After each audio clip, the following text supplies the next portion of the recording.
আসসালামু আলাইকুম। আমরা এখন মেহেরপুর জেলা বন্দর গ্রাম থেকে এই যে বাজিতপুর রোড বাড়িবাঁকা মোড়ে আসছিলাম। এখানে কিছু কলা কাটা হবে। আমার সম্মানিত ভাইরা দেখেন কিভাবে কলা কাটা হয় আর লোকজন কিভাবে নামছে গাড়ি থেকে। গাড়ির ওপর দাঁড়িয়ে আছে আমার ভাই শেখ মোহাম্মদ, দাঁড়িয়ে আছে ছোটন, সাজনদার ছোটন।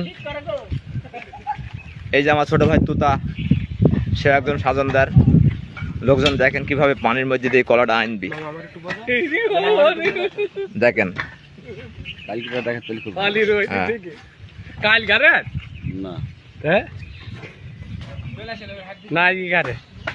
আচ্ছা, কত বড় কলা। এই যে আমার বড় ভাই মোহাম্মদ রবিউল ইসলাম, সে এই গাড়ির ম্যানেজার।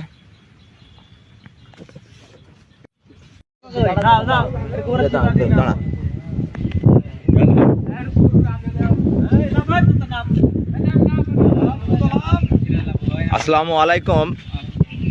আমরা এখন মেহেরপুর জেলা বন্দর গ্রাম থেকে এই যে বাজিতপুর রোড বাড়িবাঁকা মোড়ে আসছিলাম। এখানে কিছু কলা কাটা হবে। আমার সম্মানিত ভাইরা দেখেন কিভাবে কলা কাটা হয় আর লোকজন কিভাবে নামছে গাড়ি থেকে।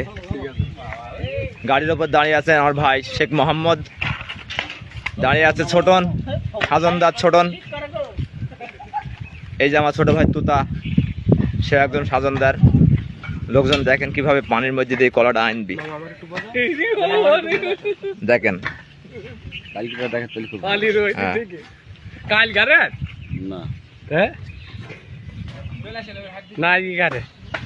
আচ্ছা, কত বড় কলা।